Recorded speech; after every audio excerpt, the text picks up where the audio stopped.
Hello, Mogen. Hello.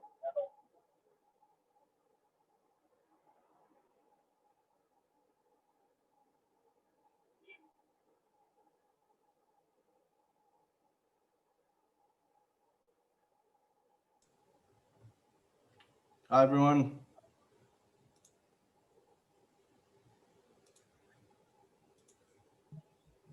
Good afternoon. It's morning for us.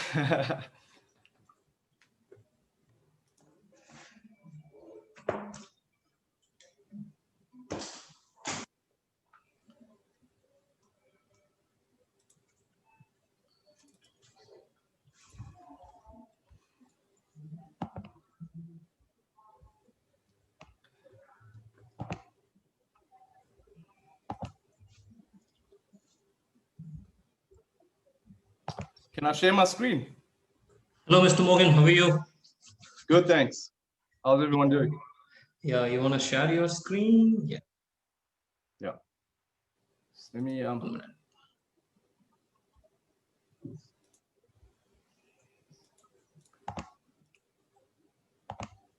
Okay. Shared screen has been disabled. Yeah, you can share now. Okay, sure. Let me just run my presentation. Oh dear. Eben, your voice is muted.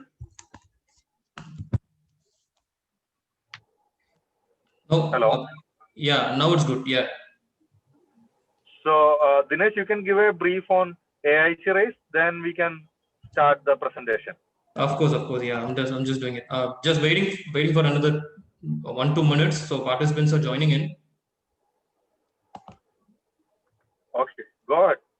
Yeah. So good evening, everyone. Very happy to have you all with us today for AIC Rise's SDG Impact Series. To add about AIC, I'm Dinesh Manikum. I'm Incubation Manager of AIC Rise Startup Incubation Center. AIC Rise is a startup incubation center located in Coimbatore, established under Atal Innovation Mission of Mission Scheme of Niti Aayog, Government of India. So we have a key focus area of supporting startups working around United Nations Sustainable Development Goals, because we believe in nurturing startups that not only generates a revenue model, but also creates a better impact model so that we all together can build a better world together for the future generation. And we can make the entire world a better place for living. So we have 40 plus startups currently in our startup incubation program, to whom we are bringing in various support systems like connecting them with industry experts and mentors, providing them various capacity building programs, trainings and workshops, providing them various network connects and market access connects, and also supporting them to raise seed funds and investment support through our investment forums. Within a span of 9 months, our startups have altogether raised a seed fund and investment of about 400K USD from national and international investment forums. Our startups have won Canada-based Energia Accelerator Program. Our startups have won Tamil Nadu Innovation Grand Challenge. Our startups have won Tamil Nadu EDI IBP program. And within this span of 9 months, we have conducted more than 65 plus startup-centric events, activities, trainings, and workshops, touching more than 2 lakh plus lives through our programs, through our startup activities. And as we have a key focus area of supporting startups, supporting activities, organizing activities oriented towards sustainable development goals, we have conducted several programs and trainings around SDGs earlier. And with that as a focus, we have organized today's event on role and importance of entrepreneurship in achieving sustainable development goals, for which we have an amazing speaker with us who is a leading professional speaker, personal trainer, martial artist, and deep lover of SDG goals. So with a keen interest in technology and ICT, he has stronger experience in helping companies to achieve three fundamental objectives, which are growing their business, optimizing their operations, and protecting their digital assets. He has facilitated various activities, events, and workshops in Middle East, in Africa, and he has been featured in various ICT media news. And he is a recognized conference and public speaker to educators, non-profits, businesses, and corporations. Beyond that, the thing which I'm very much fascinated about our today's speaker is that he is a person who focuses on strengthening the core both internally and externally. As he is a martial artist with 25 years of experience, with 3 black belts in 3 different karate styles, and he is a full-time trainer of karate, Kyokushin karate, and physical and mental wellness. So, welcoming Mr. Mogen Naidoo to the session, and we are very pleased to have you with us today, and looking forward to receive more vibrance and energy from your session. Over to you, Mr. Mogen.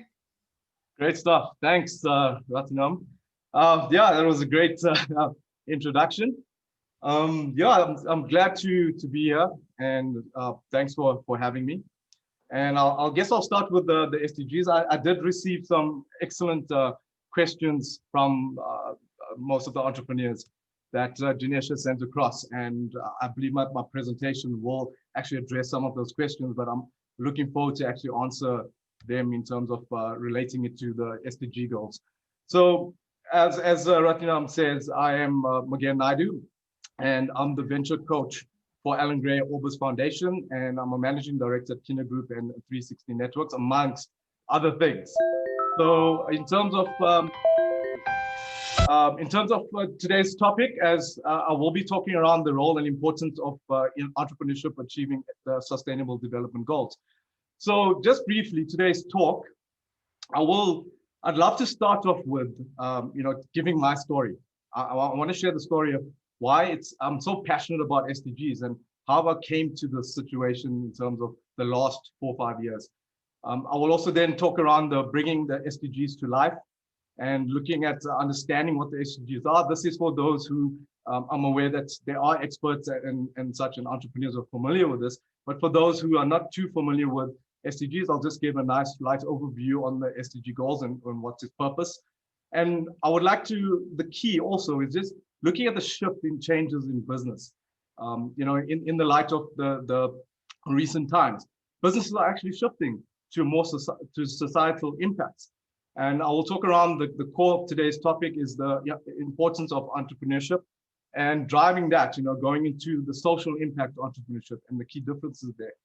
Looking at the business drivers in terms of entrepreneurship, what is driving the entrepreneurship in terms of the Sustainable Development Goals, and looking at the role of government.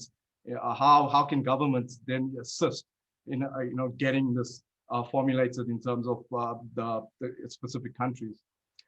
So my story, this is me. I'm, as Ratnam mentioned, I'm a jack of all trades, but I love it. And this is me. This is the entrepreneur in me. I founded 2 companies, which is Kina Group, which is ICT services, and Key 360 Networks, which is a telecoms company. And Q Consulting is an Africa advisory firm. And this was created by a joint venture of through my travels in Africa. And I traveled quite extensively in Africa in terms of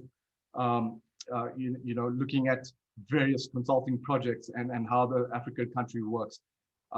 Africa Coin Exchange, I sit on a cryptocurrency and the board of directors for Bitcoin, and we trade in Ethereum. But as going back, to my spirituality, I don't own a Bitcoin. I feel it's too volatile for me, but I love the business aspect around what blockchain as a technology can do. And looking at more the social aspect, Alan Gray Orbis Foundation, love this company and what they're trying to drive from a social impact perspective. And I'll get to the situation right now, and that leverages on my stories, why I'm in this place where I am right now. And Mogen Naidoo, that's my brand that I formed, and that's related to more the public speaking and giving back to the community. And as Ratnam says, I own a karate dojo. I do personal training, and I like to have this blend of everything together, having a balance in life. And so half my life is spent on giving back to the community, sustainable companies, looking at problem solving for the whole social impact. And that led me to become nominated as a finalist for the 2019 Men of the Year Awards finalist for entrepreneurship and leadership.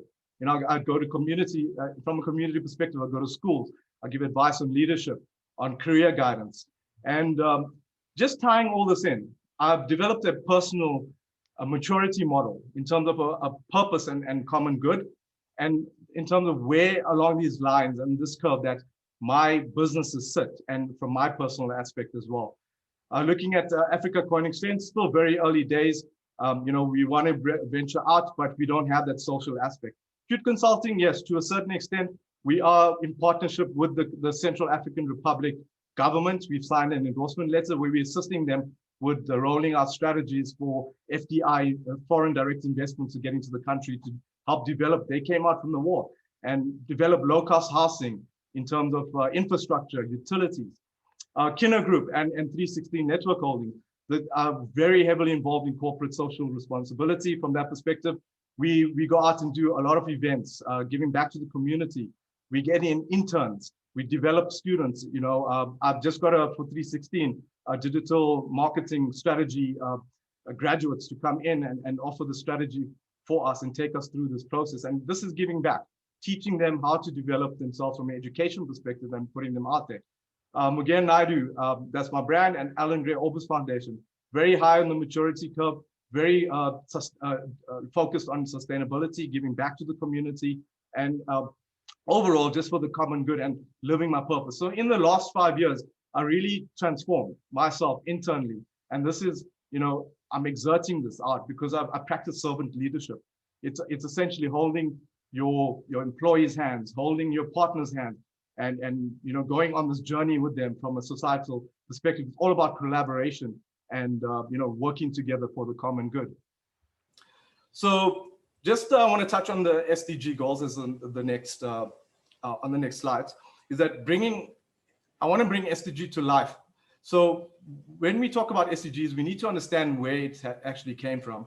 I'm not going to date very far back to the 70s, but when looking at the Millennium Development Goals, which was formulated in the year 2000, this looked at poverty, hunger, disease, illiteracy, environmental degradation, discrimination against women. And these were to combat those. These were the type of goals that the United Nations came together to say, this is what we want to combat from a global perspective. And this was actually discussed at the UN Conference on Sustainable Development in Rio de Janeiro in 2012 as the post-2015 agenda. So come 2015, they felt, yes, review this policy agenda. We go and we make sure that we don't leave anyone behind. This is a global awareness. This is something global that we're taking to the market. And that's how it started. From there, it went to, let's start with eradicating poverty and promoting prosperity. And we can see, like, I'll touch on the SDGs in a bit, in more detail, but looking at, in terms of from the ecosystem, environmental, and then you look at transforming sustainable and resilient societies. And that's also from a ecosystem. When you look back at 2017, it's more the prosperity from an individual perspective and communities, and empowering people. In 2019, they came up with the goals in terms of, let's tackle education, let's create jobs. And that formulated and putting it together by here we are sitting in 2020, where we have 17 goals that we're addressing. And why 17 when there's 16 before that? Is because number 17 is such a key element in terms of partnerships for the goals. Collaboration, key. Entrepreneurship need to be partnering. Governments, public, private partnerships need to formulate in terms of addressing these societal needs. And this is the complete list of the sustainable development goals as it stands. And I just want to share a very quick 3-minute video that really gives a better understanding in terms of, for those who actually don't really fully understand the goal. Hello world, how would you like to be changed? How can we even ask this? There are so many problems. No one would say the same thing. This is Fernando. He is a little orphan boy from Brazil who lives in slum. He would change the world by making sure everyone has electricity. But his big request is that he be given a chance to make some money so he can change the future for himself and his friends. Tina is working for a supermarket in the UK. She buys vegetables from all over the world and needs a good price so she can stay in business, but she wants to be fair to the farmers she buys from. It makes no sense to her to see so much food thrown away each week. Rani is a little girl in India. She would have a well in her village for clean water. And the road to her school would always be clear. Weather patterns have changed recently, so nobody knows when the floods are coming. Amal is in Somalia. Illegal trawling and chemical pollution in the oceans means he can't catch any fish, so he's got no job. Amal just wants to feed his family again. And Eugenie, she's an old lady from Louisiana, USA. She wants to afford the medicine she needs, but if she really tells the truth, she just wants fairness. Her whole life been unfair because she is a woman and because she's black. How should you change the world? The question our governments have been asking for a long time. They talk and talk and talk for many, many years because, like I said, nobody says the same thing. But then, despite their differences, they did it. They agreed on new goals. They call them the Sustainable Development Goals, and they cover all these things for everyone. 17 goals, 17 dreams, 17 things that they all sign their name to say they agree. These goals aren't big, they are huge. They are ambitious and they are wild. But they are not just the fantasies of a child. This is all the leaders and all the people with the money and power saying, yes, this is possible, this is happening, this is achievable within our lifetime. Our leaders are saying this, but this is our future, so it's our responsibility to make sure it's not just fancy words, that these dreams will become a reality. We've got to hold them to it to make sure we, in all the places we live in, demand they keep their promises. We've got to join together. We've got to make some noise because this is our future and it's the one we all want.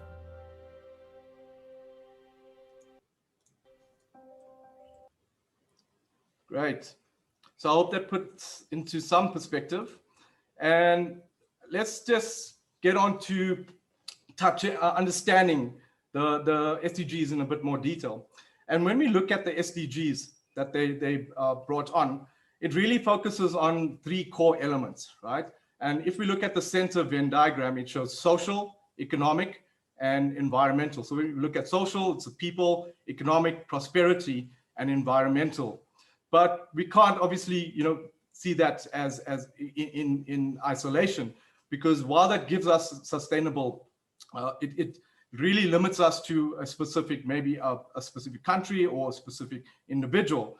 But if we tie it in from a partnership perspective, and that relates to goal 17, and for peace, it's goal 16, we have what we call the 5 Ps that was established by the United Nations. And this really encompasses everything together in terms of people being, from healthcare to education and getting to prosperity in terms of everyone living above the minimum wage, and having prosperity from an economic country perspective, and environmental, that we're contributing because there's limited resources that are available and we need to have our planet sustainable, and then forming the partnerships to put this together, and peace and harmony between all individuals. And basically this is us. If we have one planet and we have to call it our home, and this is one home.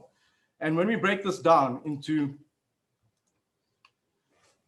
the individual goals, we look at the bottom base, which is the biosphere, looking at environmental. And if you look at from a society perspective, it looks at the people, where we look at poverty and peace between everyone, and having the education, healthcare, and eradicating food hunger.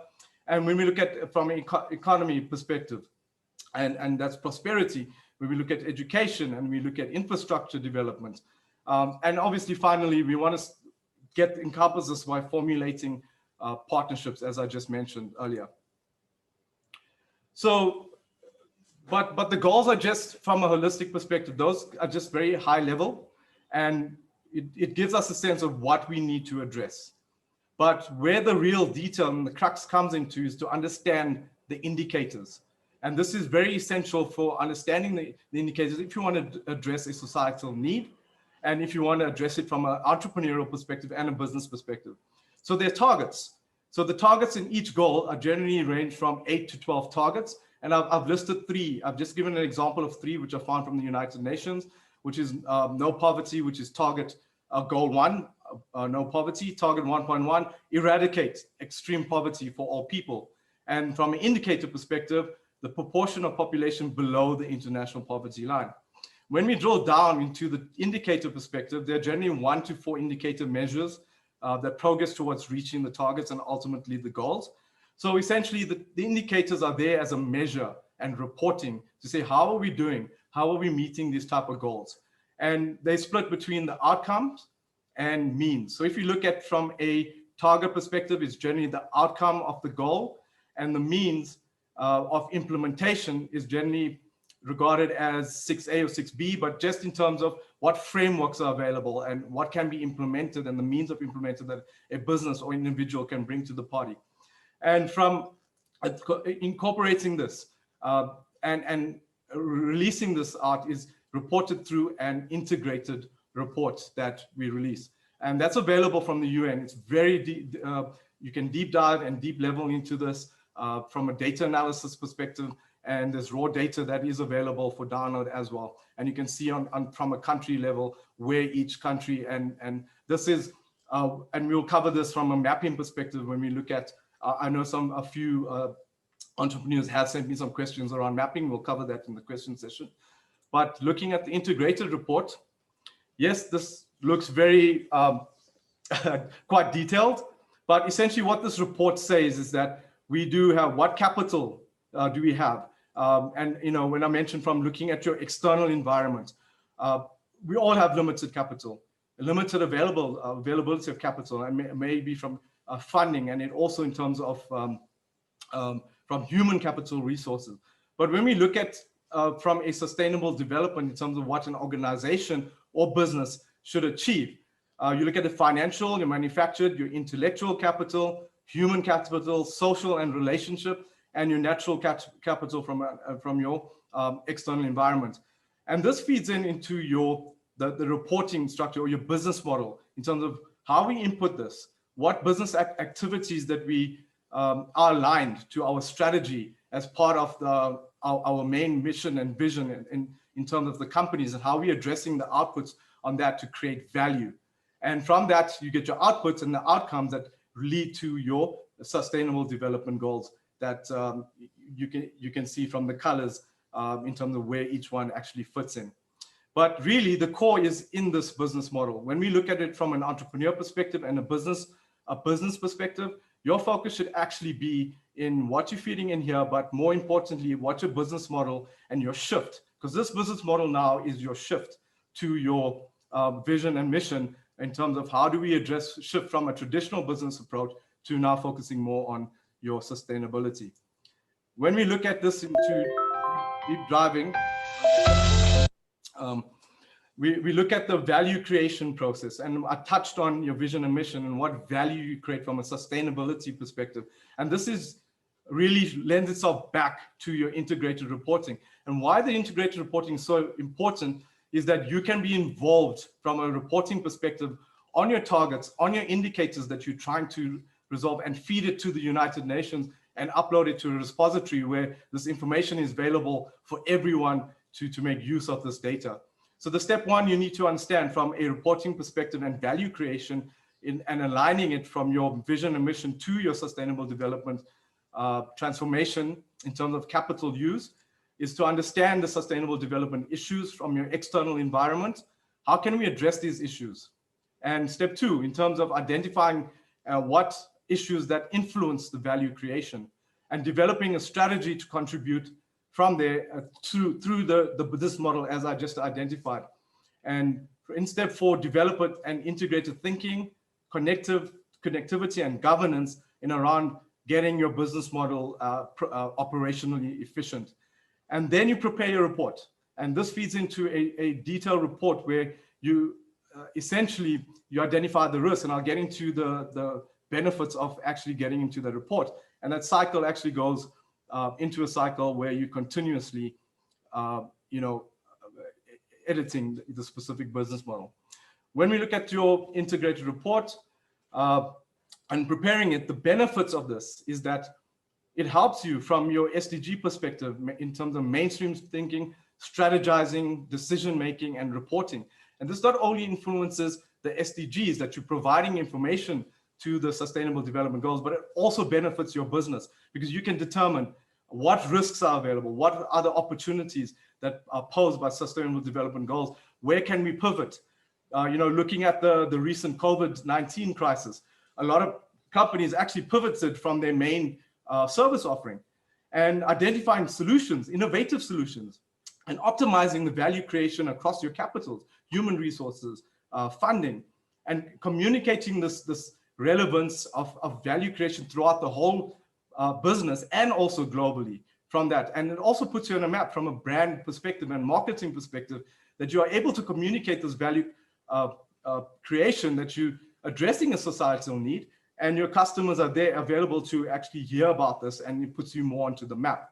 And from managing complexity imposed, if you can see this from a reporting perspective, you're able to manage complexities, identify the risks, and address these and mitigate these risks and appropriately. And then informing and challenging institutional, by reporting and understanding and strategizing, you challenge the traditional institutional practices. You can add to new existing framework, add to academia, offer business education and government. So looking at the change in business, and this is quite essential. So I've got this from the Future Fit business benchmark. Future Fit is an organization. You can find them on the web. They do benchmarking in terms of how Future Fit your company is and benchmarks you to the standard and where you are in shifting your business to a societal impact phase. So when we look at from a business perspective, we're in 2020 and things have changed drastically over the year from industry 1.0, 2.0, 3.0 to industry 4.0. Things have changed. People have changed. People's mindsets have changed. Entrepreneurs' mindsets have changed. We are all about society now because we have done away with financial returns. When we look at shareholder value, they always prioritize on gains and externalize losses. Even though you come to a shared value, which I touched on earlier, is that even though you look at your environment, society, and now we're implementing the business in the shared value, they always put the business first, and negative impacts often are not sufficiently internalized, but they feel that they are still doing some good, but it's actually elsewhere and externalized. But now it comes to where we are now in 2020 and going into forward, things have changed. So we look at from a system value perspective, businesses address societal needs in a very holistic way, integrated way, because all the SDGs and societal needs are all integrated. One influences the other. And when we drill down into the future fit goals, we look at global challenges. You need to have your system conditions in place where science-based definition of how society must operate. You have your business principles in place to understand how you must operate to be a truly sustainable society. And this lends itself to future fit goals where we look from your system value, drive straight into performance thresholds where every company must reach to help society's transition. And it's going that way. And this leads to your business benefits. And if I can really show the shift is that there are limited resources, limited, and businesses are carrying actually capacity these days. But when we look at now how things are changing, is that now the customer comes into the picture. Because yes, we are driving a societal impact, but what about the customer in terms of their long-term? Customers' needs are changing and customer goals are changing. If we look at industry 3.0 to industry 4.0, customers have so much power in their hands that they can actually not buy a product, but essentially buy another substitute product. They have that power to do research, go on social media, ask for feedback. But now things have changed in industry 4.0 and going on to 5.0. is that customers are looking for more, want to be part of a purpose. They have those goals, they have a journey that they want to fulfill. They want to be, helping the world. There's a shift for climate change, for example. A lot of people, individuals are wanting a purpose. So now how do companies use their performance and help with the society's transition is to assist customers on their journey. And it's a cycle. You help customers in terms of a societal need or societal and helping them in their journey, and it feeds back into your system value where you are addressing these needs. And this is where you are sustainable in terms of a business, because you are helping your customer, and by helping them on their journey, you're engaging more with your customer and bringing in more business for your company while also addressing a social need. So I'm going to look at the importance of entrepreneurship very quickly. And looking at entrepreneurship is very close to my heart, and I'm very passionate about entrepreneurship. But really, when you look at it from an economic perspective, it accelerates economic growth. New customer entrepreneurs bring out new products. They're innovative. They contribute to new jobs and opportunities, and they use existing resources by optimizing it. Because when you look at startups, they're very cost conscious. Right? Some startups don't have the required capital. So what they do, they become more cost effective, and they actually look for the most innovative, cost efficient way to roll out products, and a lot of research goes in that. And when we look at, I know I'm from South Africa, but because I'm working with the Indian economy, I've pulled out some stats from the SME economy in terms of India. And when we look at the small to medium enterprises in India, there's 51 million SMEs across the country. And how it contributes and accelerating growth is that they generate employment for 120 million people. They contribute to 38% of GDP growth. And a lot of that, 40% of that goes out to exports. And that really drives global competition for the country. It adds to the economy, economic growth. And when we look at this figures from 2016, there was a compound annual growth of around 20% in terms of how the economy did back in 2016. And this was attributed to the SMEs bringing all this economic growth within the country, sorry. And this is really phenomenal. And this, we cannot rely too many on corporates, multinationals. A lot of multinationals that come in, yes, they do create jobs within the country, but most of this revenue is actually leaving the country to either the headquarters or the point of presence. So looking at the importance of entrepreneurship, really great in modernizing the infrastructure that's relevant today in terms of when we're meeting the SDG goals. They bring out new technologies, it's new innovation, utilize existing resources in new efficient ways. As I mentioned before, resources are limited.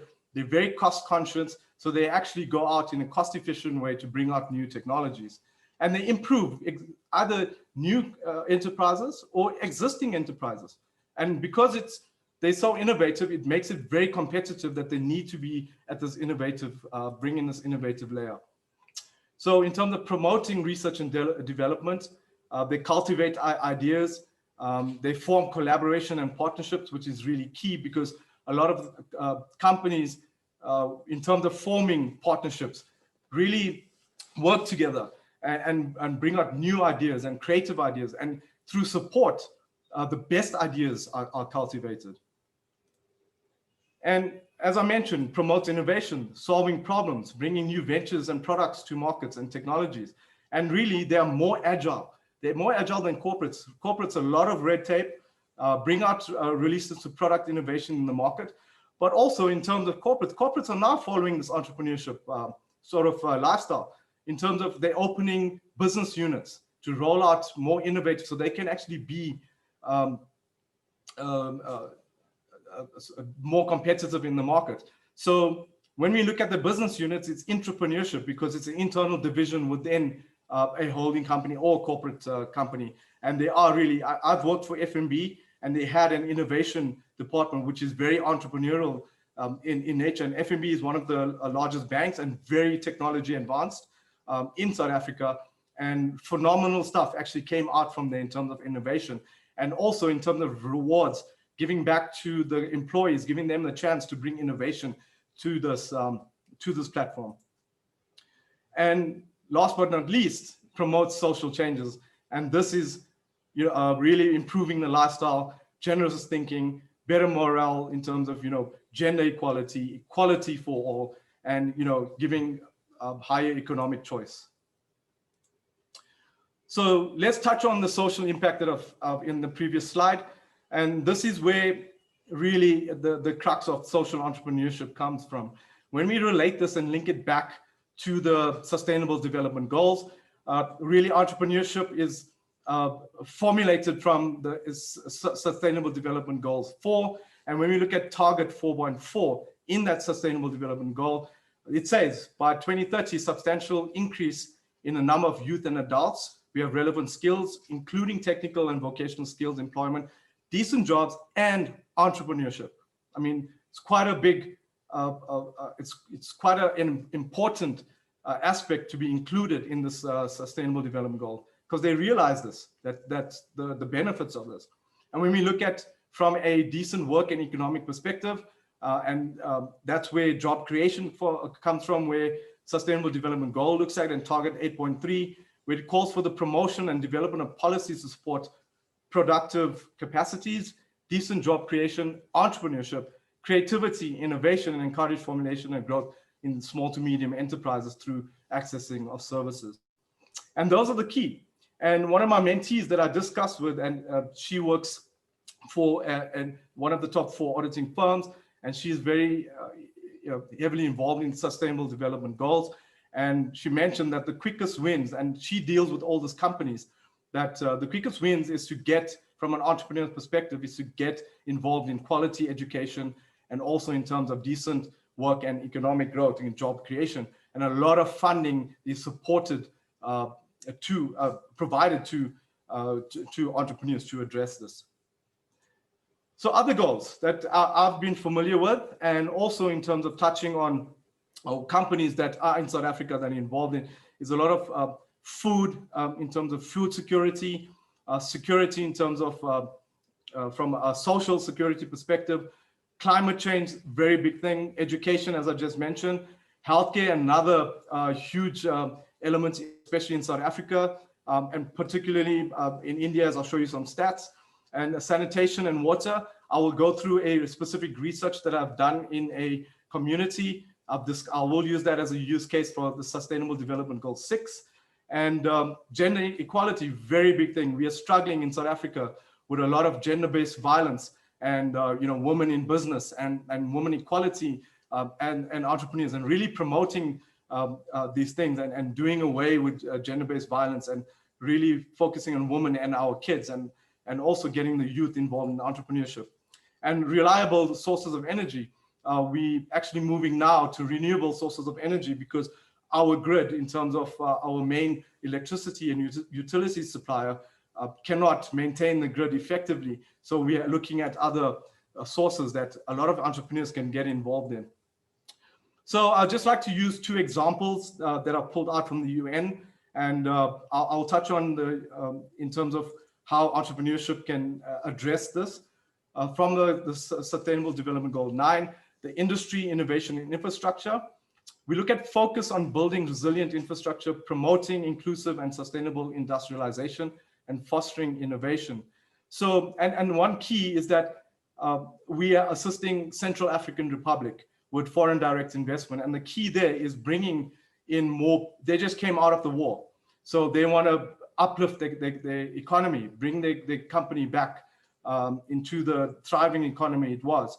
And when we look at that perspective, there's utility, low-cost housing, telecoms, there's mining, gold, and in terms of getting foreign direct investment will boost job creation, will boost the infrastructure requirements. And goal number 17, another example, is very close to my heart, because I really believe in collaboration. I believe in entrepreneurs that should collaborate and leverage off each one's skills and strengths, you know, and what we can bring to the table. And competition is outdated now. I feel it's outdated because when we go into the future, it's all about collaboration. How can we both move together for the common good? And when we look at partnerships, it's effective public, private, and civil society partnerships. And this is getting really everyone involved, from tertiary, from government, private to residential and society, to get involved in all this and addressing the goals and contribute to achieve multiple targets and assisting and just creating that one achievement and one goal. So let's look at the guy on the top that was right on the top. Let's look at his personality. When we look at from an entrepreneurial perspective and how we achieve these goals, you have to be aware of a traditional entrepreneur and a social entrepreneur. And the personality traits of these very, very distinctively. Where we look at the social entrepreneur, they maximize on social value, social capital from non-profit pursuits to solve social problems. Traditional entrepreneur, yes, it's all about growth. You know, we get those eagles, the sales, scaling and growth. But sometimes it could be a lifestyle entrepreneur. And this is why I always discuss with my entrepreneurs first. What type of entrepreneur do you believe that you are? And this really filters down from what you think you are, your purpose in life, to where you want to be in terms of you yourself and your business. Because lifestyle entrepreneurs, yes, they're good, they can scale, they create jobs, they create profits, but at the end of the day, they're happy with their Ferraris, they're happy with their mansions, and that's it. They're living a lifestyle. Whereas a social entrepreneur, yes, you can have a profitable social entrepreneur, but what that social entrepreneur does is let's use that profits to diversify, to look for other challenges and pump money from profits into those developing entrepreneurs and scaling the growth. And when we look at that, we can clearly see the difference. It's a lifestyle motivated by financial gain, social entrepreneur motivated by social gain, highly innovative, creative, lower levels of self-interest. It's all about not the individual, not that I want my Ferrari, it's for me, I want the mansion, but it's also for everyone. I want everyone to share this wealth that I'm achieving. And higher levels of social conscious, high levels of risk-taking.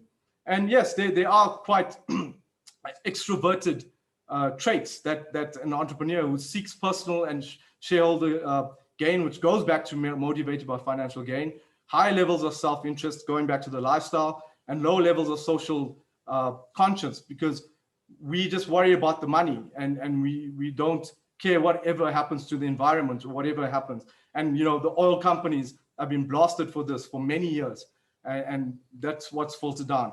I'll put some nice comments on the side. Hopefully you guys had a chance to read that. And it's really my prominent entrepreneurs who really think a lot about how the world is changing and why it's critical that social entrepreneurs address sustainable development goals in our new generation and driving towards achieving, say, sustainable development goals. I will share this presentation later if you guys want to do a bit more reading. Okay. Right, so in terms of business drivers, and I've spoken this earlier, and it's really about combining all three of these things. You as an entrepreneur and the importance of an entrepreneur, and then looking at you as from a business perspective, what are your societal needs? How do you carry capacity? How do you assist your customer's journey? And looking at yourself from the importance from perspective, how are you driving economic growth, research and development, innovation, social changes, and incorporating that with your reporting. And essentially this is embedding the social change and social aspects into your business, where you are able to report and see where are the value that you're creating, how are you solving the complexity and informing and strategizing, identifying risk and opportunities and identifying solutions. So it's really, this is your business driver, is that you want to drive economic growth, you want to have social change, you want to be innovative and addressing societal needs, and then bringing this all together by reporting and understanding what are the risks and what are the opportunities, and how can you actually go about bringing yourself into the market and marketing yourself as in this particular role, while also providing the necessary detail from a sustainable development goal perspective and adding to the world data, if I can say. And this is really now more for for the entrepreneurs here who would love me as a mentor. And this is how I generally work. And one of the questions is that was sent to me was, how does the design thinking really work in terms of assisting, bringing out innovative products for sustainable development goals? So let's start. Do you spot an opportunity? And the models that we use are generally really out there, and frameworks really prove successful. There's the lean startup I have on the right, and the lean startup generally gets to your minimum viable product that you're leaning out, and you want to get to minimum viable product, and at a later stage, add more features to it. And this is core, and this is what I'm heavily involved in terms of the Alan Gray Orbis Foundation, is the ideation, validation, and creation framework. And really, this is getting your idea, designing it, and really validating this idea, going out, getting at least surveying customers, serving the market, finding what their needs are, what the societal needs. And then really the creation is that, yes, we're creating this prototype, we have the business requirements, and how do we really now take this to the market? And when you go linking back to design thinking, it's really about your ideation phase. And design thinking can be implemented in all phases of your lean startup, in your ideation, validation, and creation. And it's really about empathizing. And why empathize is about customers will buy your products on emotion. You can have a brand, but your brand is not about your logo. It's not about the colors of your business. Your brand is how your customer perceives you. So how are you meeting? How are you providing a value to your customer in terms of what are the emotions that you're addressing? What is the specific need? You define that need. And I'll explain the design thinking process by using the double diamond approach, which I used in a research study, and I'll use that as a use case. And you ideate and you prototype and you keep testing it within your market until you finally get the full business spec and launching it out to the market. So this is me, and how I really work with my entrepreneurs is, look, what is the motivation? What, if you're looking back at your sustainable development goals, read through it, understand it. What SDG problem are you passionate about? And you must be passionate. And as I explained earlier, what type of entrepreneur are you? Are you a social impact? Are you a lifestyle entrepreneur? Because this really influences you in the future. And I always ask that question first.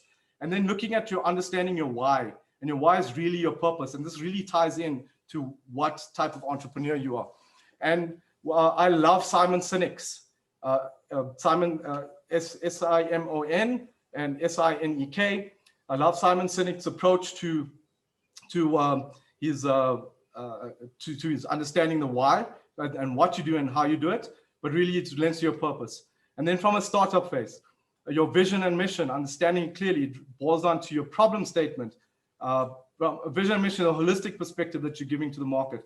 You actually do a 5 why technique, which is really your root cause analysis. Because if you are solving a problem that's not really defined by the root cause, you're actually going to address it by a solution that's really going to blow out of proportion. So really your root cause analysis.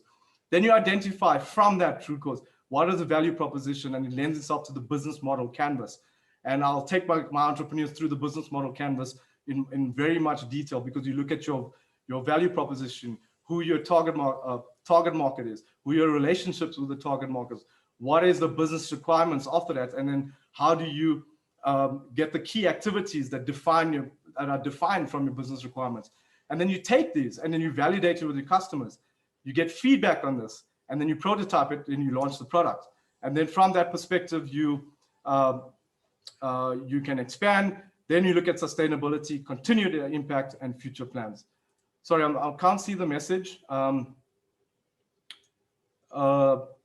about that. I'm just going to move this. I'm just going to continue. Just let me know if I'm running out of time, and I'll try and speed up. But here's a use case. And this is really the research study that I was involved in. And I really looked at what the research was looking at the Sustainable Development Goal 6, which is on water and sanitation. And as I mentioned before, we use a double diamond design framework. And when we look at 6, we looked at target indicator 6B. And that really looked at community engagement and participation in the delivery of water projects in South Africa. And what we found from there was that from a community, we looked at a specific community, and that community gave us a perspective. We did research around it. We looked at our markets and really analyzed the findings from what we achieved from the customers or the water delivery. Water service was atrocious, right? People were still using pit toilets. Sanitation levels and it was very unhygienic, and water delivery. There was times where trucks had to be delivered, but even though it didn't have time, in terms from a municipality, we looked at it from 2 perspectives, the community and then the municipality perspective. From a municipality perspective, there was a lot of corruption. The service delivery wasn't being done from a water perspective. And basically, it was infuriating and frustrating the community. There's a lot of more findings that we found on that perspective. You guys can chat to me if you're more curious around what those detailed findings were. So what we did was we discovered, if you look at the diamond double, we look at the discover phase, then we look at the define phase, where we brainstormed, we took the findings, we brainstormed solutions and what we came about. We put the solution into a business model canvas. We did a revenue and costing model, feasibility and viability test, and what the marginal benefits for the customers. So what we did was we formed an intermediary company that would be that would actually incorporate an incubation hub. So an intermediary company would assist the government or municipality on the delivery of services, of water services. And also the incubation hub will actually bring out from a training and SME and entrepreneurship development that can also assist and create jobs and develop entrepreneurs. And then from a citizen services management system is really for the citizens, where they see a fault, where they can actually access reports on water services management. And this is really an integration of all 3, and it's encompassed by the app that really provides feedback, and it connects to the municipality and the government. So that's what we actually proposed and rolled out. And the last thing that we did was that we did a stakeholder testing where we had a focus group. We called the traditional council. We spoke to the people in high positions within there, and we called residents. What do you guys think about the solution? And what feedback can we get?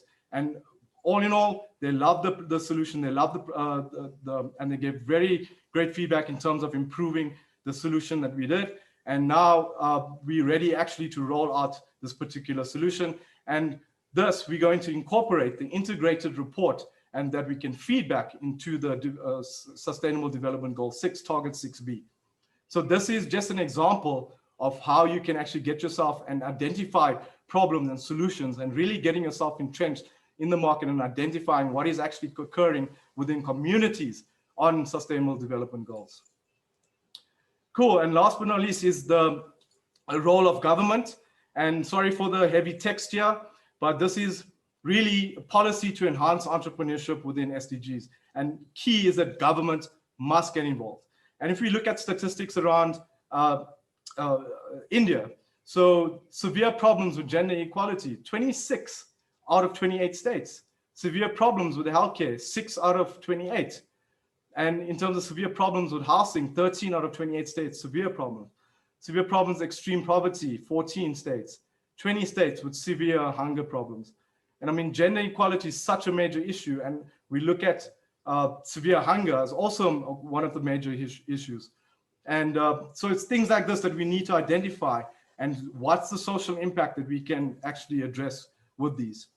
So looking at government needs to integrate into national entrepreneurship strategies, build regulatory environment for green and social entrepreneurs, really focus on empowering women and equal rights, integrate social and green into education systems and curricula, innovation, financial. So really speak to financial, make financial arrangements for those that are actually social and green entrepreneurs, give them less lending percentage on their lending rates and loans, you know, encourage crowdfunding and really promote women and entrepreneurs and youth entrepreneurs, establish accelerators and incubators, and which is AIC right now actually doing, and in support with the government of India.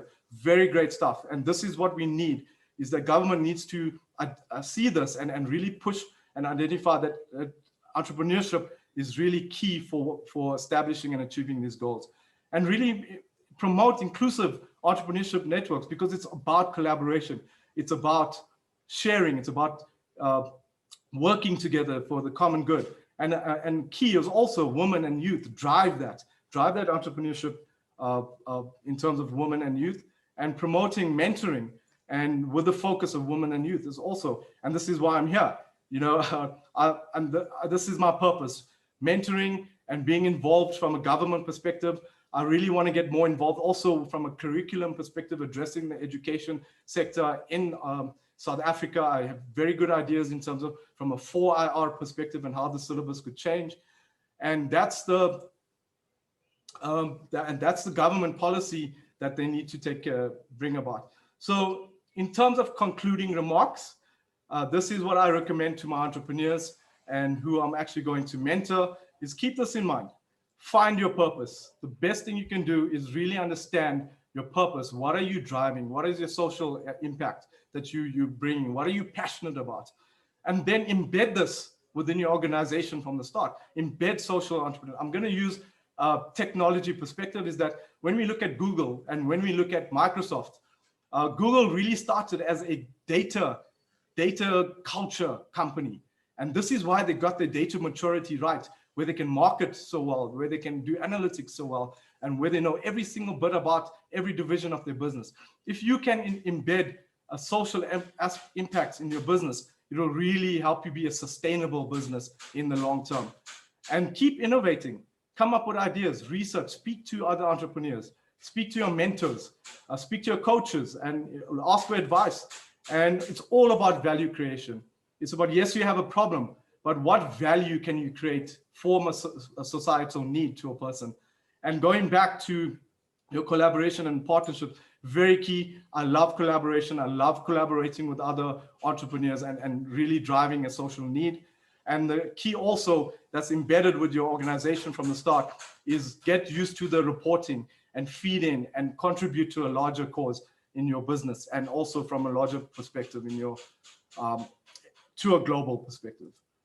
And that's my presentation for today. I hope you guys enjoyed that and got a glimpse of the role and importance of entrepreneurship and how we align it. And thank you, everyone. That's me. And any questions? Thank you, Mogen. Thanks for the wonderful thought-provoking insights and inputs on entrepreneurship, and about how we can leverage entrepreneurship as a tool towards achieving SDG to make the entire world a better place. Of course, we have a few questions in the Q&A column. The first question is from Smita Mishra. Hi, Mogen. Great session. Thanks for the compliment, Smita. So her question is about, at what stage do you suggest startups and SMBs to adopt focus on SDG, especially considering there is no regulatory requirement for them to do so? At what stage startups and SMBs should adopt SDG? Yeah.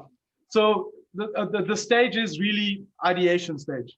So if you're a startup and you're not really pivoting, so I would say start from the beginning, and that really influences your problem statement in terms of what you are addressing, and you understand the problem better, and you can actually drive with that in terms of going forward and creating sustainability in the business. So from a startup perspective, ideation phase, absolutely, because you're actually going to really create a sustain, if I can say, a culture. You're gonna, if you're addressing the societal need and the culture, and really even from ideation, when you look at from a funding perspective, a lot of companies, especially venture capital, and I'm talking from a South Africa perspective, I'm still yet to find out more in India.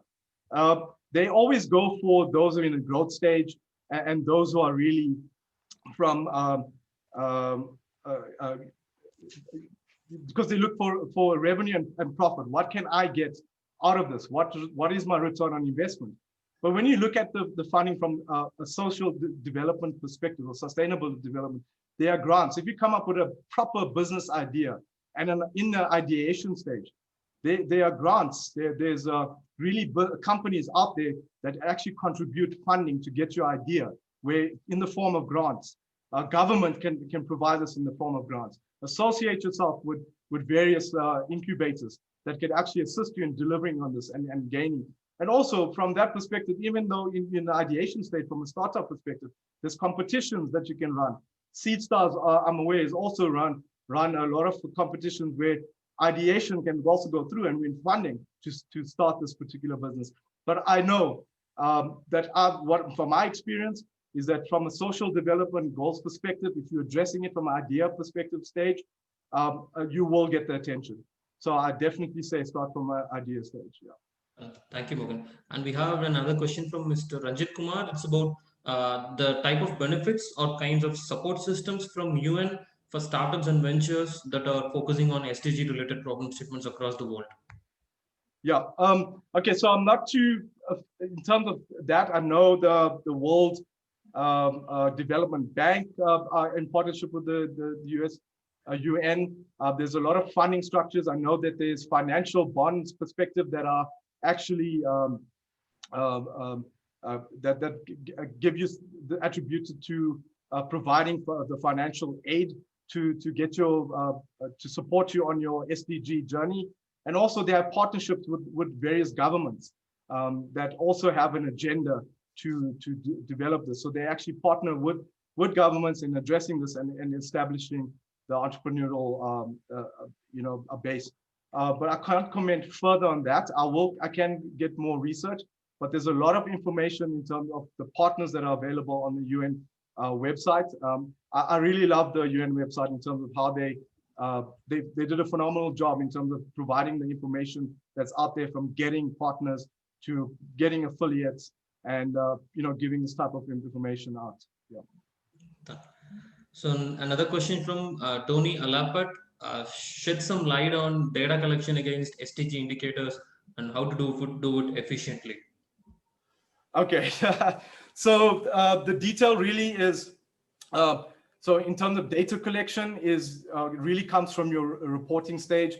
It's really from a data analytics perspective. You have your Excel spreadsheets and raw data that you collect from addressing the sustainable development goals, and also from a research perspective, what secondary research is available, and also primary research that feeds in to these particular indicators that you are addressing.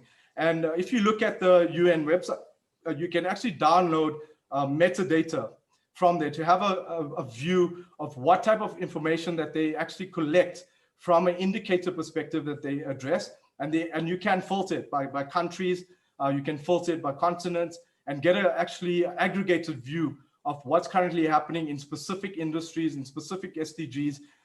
And that's data is available for manipulation, actually, in terms of how you can collect that data from the UN website. And you can also go out and do your own surveys according to what the data IDs and collections are, and sort of do some analytics around that and provide statistics in terms of identifying the risks, identifying the opportunities, where the gaps are lying, and where are you actually now in your SDGs, and where do you need to be, and what does the data currently say?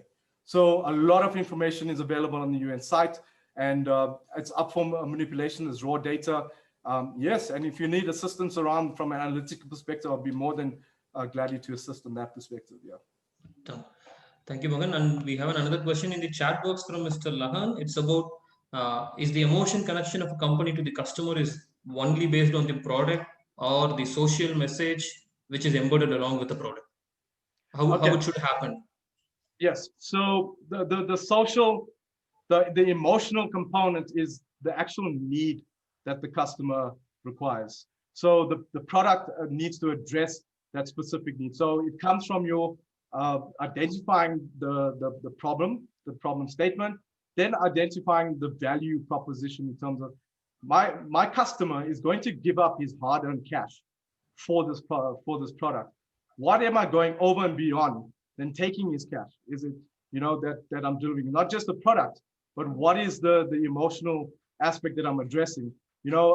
I'll give you an example from that perspective is that we are essential service. My telecoms company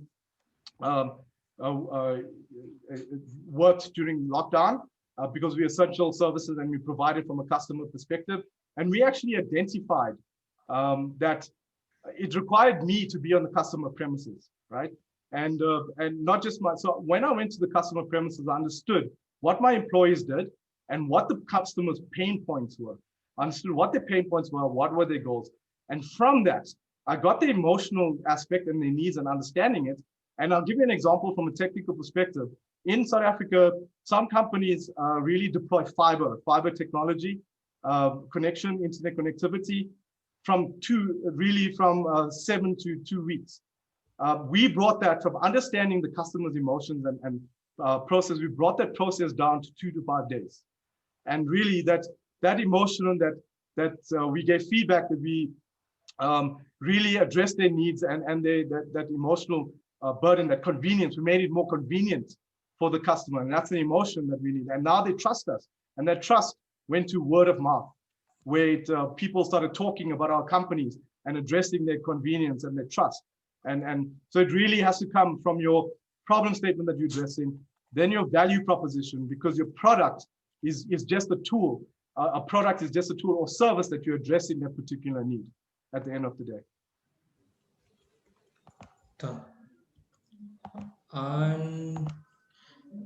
And with the interest of time, so we have the final question again from Smita Mishra. It's about most sustainability assessment exercises seem to have sustainability reports as the end deliverable.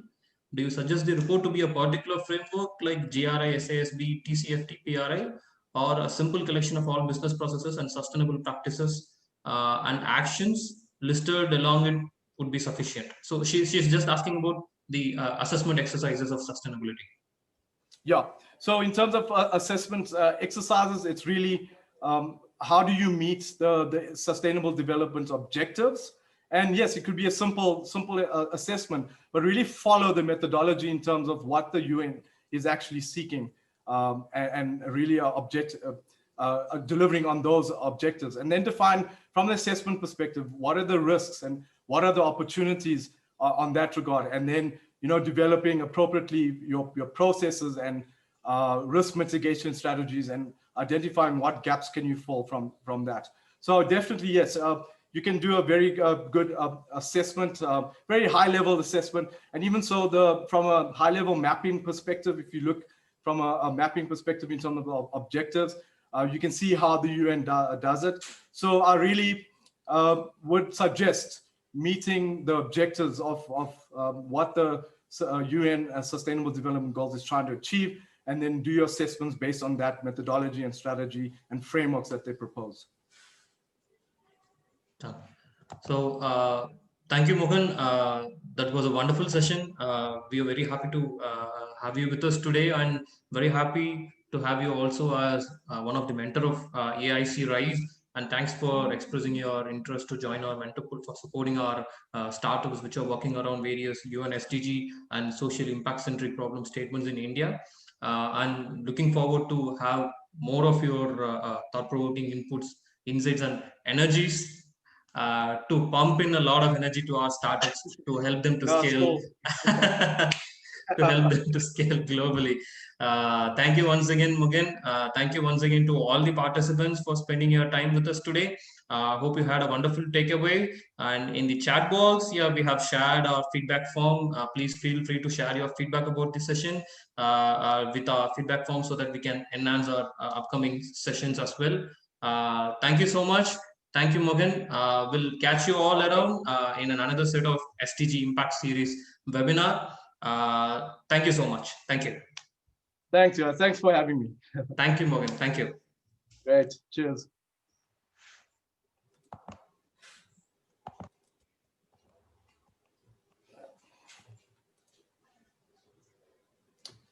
Okay. Should I stay to chat maybe to the entrepreneurs or? Most of them have shared about their questions. Okay. That's so fine then. Since we have planned for a couple of mentoring session with you with our startups. Sure.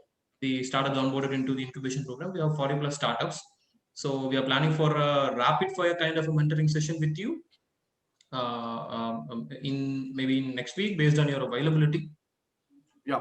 So that's going to be a rapid fire session initially to know about the mentor startup fit happening, and then we are planning for a one-on-one mentoring session.